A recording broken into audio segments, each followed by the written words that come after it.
उमा बँकेतून आली आणि आल्या आल्याच पदर खोचून कामाला लागली. अमेयाच्या आवडीचे मटार पोहे करून झाल्यावर तिने गुलाबजाम आणि पॅटिसची तयारी करायला घेतली. उद्या अमेयाचा वाढदिवस. उमाची बहीण तिच्या मुलीला घेऊन म्हणजे रियाला घेऊन येणार होती. ऑफिसमधून येतानाच उमाने रियासाठी खूप गिफ्ट्स आणल्या होत्या. कामे आटोपली. अमेयाबरोबर चहा पोहे खाऊन झाल्यावर तिने आणलेल्या गिफ्ट्स अमेयाला दाखवल्या आणि सासूबाईंना दाखवल्या. ते पाहून अमेय म्हणाला, काय मस्त गिफ्ट आहेत ग. रियाला नक्की आवडतील. मला बाहुली सर्वात आवडली. हे ऐकून सासूबाईंनी एक सुस्कारा सोडला. उमाने विचारलं, काय झालं आई, आवडले नाहीत का गिफ्ट्स तुम्हाला? तिच्याकडे न बघताच त्या म्हणाल्या, काही नाही, चांगले आहेत. नंतर हळूच पुटपुटल्या, लोकांच्या मुलांची कौतुके करण्यापेक्षा स्वतः विचार करा. बघतेस ना, अमेयला त्या सर्वातून बाहुली आवडली. त्यातून काय ते समज. मलाही नातवंडांचे सुख मिळू दे की उपभोगायला. हे उमाच्या नजरेतून सुटले नाही. उमाचा मूडच गेला. लग्नाला 4 वर्ष झाली. तिचे आणि अमेयचे लव्ह मॅरेज. ती एकदम बॅलन्स, प्रॅक्टिकल आणि खंबीर स्वभावाची. तर अमेय पुरुष असूनही हळुवार मनाचा, कविता कथा यात रमणारा. कॉलेजमधील एका कार्यक्रमात त्याने उमावर केलेली कविता वाचली आणि तेव्हापासून ते एकमेकांच्या जवळ आले. तिच्या खंबीर स्वभावाचा तो आदर करायचा आणि त्याचा हळवा शांत स्वभाव तिला आवडत असे. 4 वर्ष जरी आनंदात गेली असली तरी अलीकडे सासूबाई कोणत्या ना कोणत्या कारणावरून घालून पाडून बोलायची एक संधी सोडत नव्हत्या. लोकांसमोरही तिला टोमणे मारायच्या. मागच्याच आठवड्यात उमाच्या हट्टामुळे दोघेजण डॉक्टरकडे जाऊन आले. अमेय खरं तर तयार नव्हता. अगं होईल ना आपल्याला बाळ, एवढी काय नर्वस होतेस आणि आईच्या बोलण्याकडे लक्ष नको देऊस. पण तरीही उमाने डॉक्टरांची अपॉइंटमेंट घेतल्यावर नाईलाजाने तो तिच्याबरोबर गेला. तिला म्हणाला, मी काही करून घेणार नाहीये कोणत्या टेस्ट, आधीच सांगतोय. अरे तू चल तर खरा, मी करीन माझ्या टेस्ट, तू नुसता बरोबर तर चल. उमाने सांगितल्याबरोबर शेवटी गेले एकदा डॉक्टरकडे. डॉक्टरांनी उमाला काही टेस्ट करायला सांगितल्या आणि रिपोर्ट घेऊन 8 दिवसांनी परत बोलावले. वंडरफुल, रिपोर्ट्स एकदम नॉर्मल आहेत. काहीच प्रॉब्लेम नाही. पण आता मिस्टरांच्या काही टेस्ट करायला हव्या. डॉक्टरांनी असे म्हटल्यावर अमेयनं नकारच दिला. पण डॉक्टरांनी खूप समजावले. मग नाईलाजाने तो तयार झाला. त्याचे रिपोर्ट्स पाहिल्यावर डॉक्टर थोडे शांत बसले आणि मग म्हणाले, हे पहा मिस्टर अमेय, रिपोर्ट समाधानकारक नाही आणि काही ट्रीटमेंट देऊन सुद्धा उपयोग होईल असे मला वाटत नाही. अमेय हे शब्द ऐकून खचला. पण उमाने धीराने घेऊन त्याला समजावले, शांत केले. खरं तर अमेयचे रिपोर्ट्स ऐकून ती सुद्धा दुःखी झाली होती. पण त्याच्यावरच्या प्रेमानेच तिला शांत राहून त्याला समजावण्याची ताकद दिली.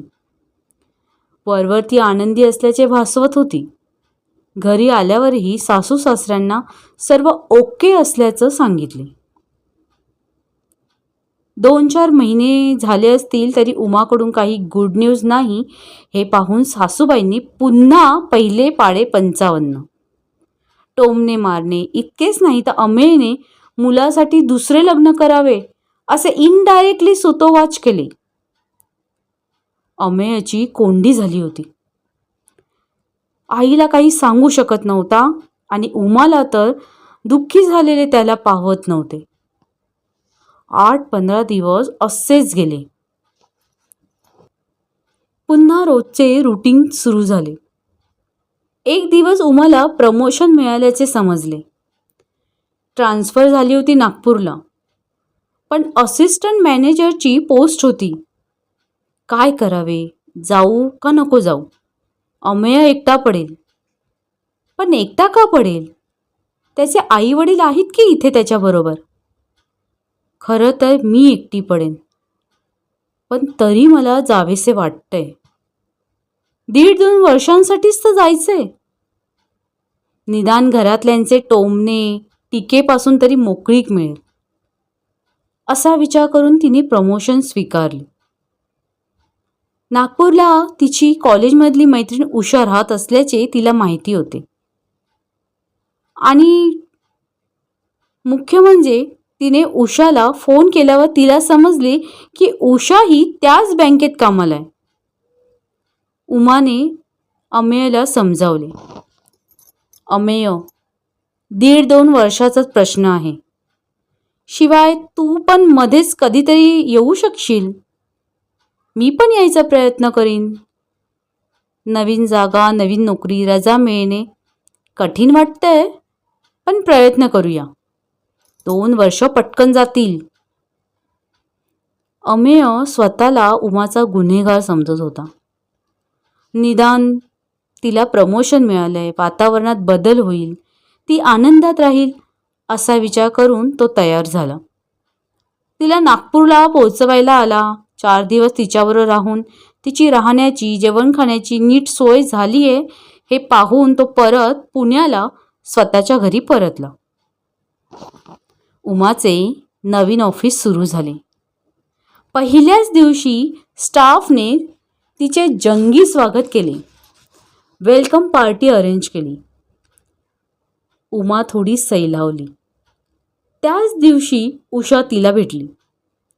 एकमेकींना भेटून खूप आनंद झाला. जुन्या मित्रमैत्रिणी, कॉलेजच्या आठवणी सर्व सुरू झाले. थोड्याच दिवसांत उमा तिथे रुळली. उषाच्या घरी उषा आणि तिचा नवरा दोघेच होते. अमित, उषाचा नवरा. त्याचा टुरिस्टचा जॉब असल्याने महिन्यातले काही दिवस उषा एकटीच राहत असे. मग सुट्टीच्या दिवशी दोघींचे एकमेकांकडे जाणे सुरू झाले. एक दिवस असाच काही विषय निघाला आणि उषाने उमाला सांगितले, उमा, सर्व काही सुखे पायाशी लोळण घेत आहेत, पण जे हवे ते नाहीये ना. अमितला मुलांची इतकी आवड आहे, पण मी त्याला मूल देऊ शकत नाही. माझ्या गर्भाशयात मेजर दोष आहे. अमित कधी त्याबद्दल मला दोष देत नाही ग, पण मला खूप वाईट वाटतं बघ. कधीतरी वाटतं त्याला सांगावं, मी तुला मोकळं करते, तू पुन्हा संसाराचा डाव मांड. हे ऐकून Uma चरकली.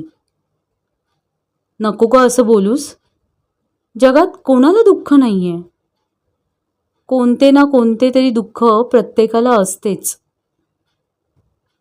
Actually both of us are sailing in the same boat. उमाने असे म्हटल्यावर उषाने तिला विचारले, तू का असं म्हणतेस उमा? तुमचा काय प्रॉब्लेम आहे? इतका वेळ न सांगितलेले सत्य शेवटी उमाने उषाला सांगितले. दोघीजणी सुन्न होऊन बसून राहिल्या.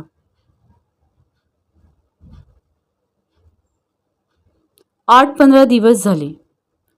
एक दिवस उषा उमाच्या घरी आली. दोघीजणी कॉफी पीत बसल्या होत्या.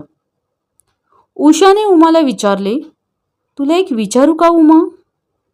काही गैरसमज तर करून घेणार नाहीस ना? अगं, विचार की खुशाल, आणि गैरसमज कशाला होईल? उमा म्हणाली,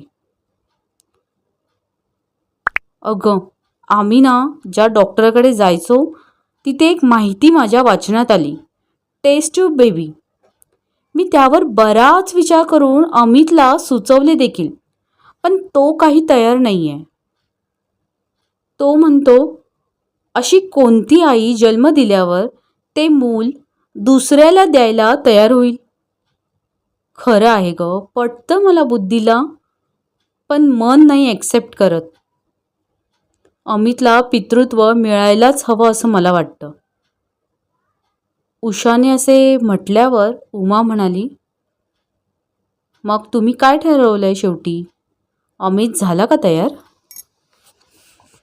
छे ग, त्याच्या मनात माझ्याबद्दल इतकं प्रेम आहे की तो माझं या बाबतीत काहीच ऐकत नाहीये. पण गेले काही दिवस मी एक वेगळाच विचार करतेय. तुझ्याशी ते आज शेअर करते. तू म्हणालीस त्याप्रमाणे, if we are sailing in a same boat, they why can't we find solution together? Together म्हणजे काय? मी काय करणार यात? उमाने विचारल्यावर उषा म्हणाली, तेच सांगते बघ. टेस्ट ट्यूब बेबीबद्दल बोलले ना, ते तुझ्या बाबतीत आपण ट्राय केलं तर? तू आई होऊ शकणार आहेस आणि अमित बाबाही होईल. बघ, विचार कर. उमा गप्पच बसली. थोडा वेळ आणि मग म्हणाली, काहीतरीच काय बोलतेस? अमेयला कळलं तर किती वाईट वाटेल त्याला. पार खोलमडून जाईल विचारा. नोकरीसाठी म्हणून मी इथे आले आणि हे काय करून बसले. शिवाय परपुरुषाचा संग नको ग बाई. अगं, संग कुठे करायचा आहे? कुठलाही शारीरिक संबंध न येता ही गोष्ट होणार आहे. बघ, विचार कर. विचार अमेयला आणि सांग मला. दोन्ही कुटुंबाला आनंद मिळेल. हिरावलेले सुख अचानक पदरात पडण्याची शक्यता आहे. अव्हेरू नकोस, उषा उमाला समजावीत म्हणाली. 2 दिवस गेले. उमाने सारासार विचार केला. काय हरकत आहे उषा सांगते त्याप्रमाणे वागायला? मलाही मातृत्व मिळेल. क्षणिक का होईना, पण मी ते सुख अनुभवीन. आणि अमेयला जी खंत वाटते की मी मातृत्वाला मुकली आहे, त्याला तो स्वतःला जबाबदार धरतोय, तेही थोड्याफार प्रमाणात कमी होईल. शेवटी उमाने अमेयशी या विषयावर चर्चा केली आणि त्याचा होकार मिळाल्यावर झाली एकदाची तयार या गोष्टीला. 4 दिवसांची सुट्टी घेऊन अमेय नागपूरला आला. उमा, अमेय, उषा आणि अमित चौघेजण उषाच्या डॉक्टरांकडे गेले. चौघांच्या संमतीने शेवटी टेस्ट ट्यूब बेबीची ट्रीटमेंट करायचे ठरले. ट्रीटमेंट सुरू झाली. यथावकाश त्या ट्रीटमेंटचे पॉझिटिव्ह रिझल्ट दिसले. उमाला गर्भधारणा झाली. ही आनंदाची बातमी तिने अमेयला कळवली. त्यालाही आनंद झाला. आता त्याने आई वडिलांना सांगायचे ठरवले. आई, तुम्हाला एक आनंदाची बातमी द्यायची आहे. उमा आई होणार आहे. काय सांगतोस काय? अरे पण मग तिला इकडे बोलाव, एकटी कशी राहील तिकडे? अशा अवस्थेत कोणीतरी काळजी घ्यायला हवी तिची, आई म्हणाली. पण अमेयने दुर्लक्ष केले. नागपुरात मात्र आनंदी आनंद होता. उषा उमाच्या सर्व इच्छा पुरवत होती. ऑफिसमध्ये पण तिला कामात मदत करत होती. अगदी छोट्या प्रमाणावर तिचे अमेयला बोलावून डोहाळे जेवणही केले. उमाला मात्र कान कोंड्यासारखे होई. एकीकडे बाळ होणार, मातृत्व मिळणार या भावनेने ती खुश होती. ती व्याकुळ होई. पण शेवटी मातृत्व मिळेल, क्षणिक का होईना, या विचाराने ती शांत राहिली. 9 महिने भरल्यावर एक दिवस उमा बाळंत झाली आणि 2 गोड बाळांना तिने जन्म दिला. दोघांना तिने छातीशी घेतले आणि धन्य होऊन पावली. उषा आणि अमितच्या आता आनंदाला पारावर उरला नाही. हत्तीवरून साखर वाटायचेच तेवढे बाकी ठेवले त्यांनी. दिसामासांनी बाळे वाढत होती. कान्हा आणि नंदन असे नामकरण झाले आणि उमाचा नागपूर बँकेतील शेवटचा दिवस येऊन ठेपला. बाळांना सोडून जायचे उमाच्या खूप जीवावर आले होते, पण जायला तर हवेच होते. अमेय तिला आणायला नागपूरला आला. दोघेही मन घट्ट करून जड अंतकरणाने परतीच्या प्रवासाला निघाले. 1.5 वर्षात केवढी उलथापालथ झाली दोघांच्या जीवनात. हे काय, ही एकटीच आली? बाळ कुठाय? काय रे अमेय, मला खोटच सांगितलंस की काय? उमाला दारात पाहून सासूबाई गरजल्या. उमाच्या डोळ्यातून धारा वाहू लागल्या. अमेयने तिला शांत करून रूममध्ये नेले. बाहेर येऊन त्याने आई वडिलांना टेस्ट ट्यूब बेबीबद्दल सर्व सांगितले. त्यावर त्या सासूबाई अधिकच चवताळल्या. ही व्यभिचारी सून नको मला माझ्या घरात. इतके दिवस नुसता वांजोटेपणाचा कलंक होता, आता तर व्यभिचाराचाही डाग. हाकलून दे तिला. कसं चालतं रे तुला तिचे हे वागणे? आईला शांत करत अमेयने स्वतःच्या नपुंसक असल्याबद्दलही सांगितले. व्यभिचार नाही हे सुद्धा पटवले. मग मात्र माऊली शांत झाली. सासूबाईंच्या रागाची जागा प्रेमाने मायेने घेतली. उमाच्या खोलीत जाऊन तिच्या पाठीवर हात ठेवत तिला जवळ घेतले. उमा, मला माफ कर. आपलंच नाणं खोटं आहे हे मला न समजल्यामुळे मी तुझ्यावर खूप अन्याय केला, पण शक्य झाले तर मला माफ कर. तू एक प्रकारचे धाडसच केले. तशी तू धाडसी आहेसच हे मला माहिती आहे, पण मातृत्व मिळाल्यावर ते पाश सोडून येताना तुला किती त्रास झाला असेल याचा मी विचारही केला नाही. उमा सासूबाईंच्या कुशीत शिरली आणि त्यांच्या प्रेमाच्या वर्षावात भिजून गेली. 4 दिवस झाले नाहीच तोच एक दिवस दारावरची बेल वाजली. दार उघडताच समोर उषा, अमित आणि 2 गोड बाळे. सासूबाईंना कळेच ना. उमाला बाहेर बोलावून त्यांनी काय प्रकार आहे हे विचारले. त्यावर उषाच म्हणाली, थांबा आई, मी सांगते काय प्रकार आहे तो. आमच्या चौघांचा एक प्रॉब्लेम होता, जो कसा सोडवायचा हा एक यक्ष प्रश्न होता, पण देवाने चुटकी सरशी तो सोडवला. आम्हाला एक सोडून 2 बाळे झाली, कान्हा आणि नंदन. यांच्यावर आमच्या चौघांचा सारखा झक्का आहे. आता कान्हा इथे उमाजवळ आणि नंदन आमच्याजवळ नागपूरमध्ये राहील. या सर्व प्रकारात उमाचे योगदान विसरून चालणार नाही. कान्हाला सासूबाईंच्या मांडीवर उषाने ठेवल्यावर सर्वत्र आनंदी आनंद. झाले ना 2 in 1. देवकी आणि यशोदेचाही मान उमाला मिळाला. श्रोते हो, कशी वाटली आजची कथा? आहे ना आपल्यातलीच? कथा पूर्ण ऐकली असेल तर तुमचे मनापासून धन्यवाद. कथा जर आवडली असेल तर नक्कीच शेअर करा, कथेला लाईक करा आणि आपल्या चॅनेलला सबस्क्राईब आठवणीने करा. आपल्यातले खूप कथाप्रेमी फक्त कथा ऐकतायत पण चॅनेलला सबस्क्राईब करायचं विसरून जात आहेत. सो प्लीज कथाप्रेमी चॅनेलला सबस्क्राईब करा. आणि हो, अगदी महत्त्वाचं,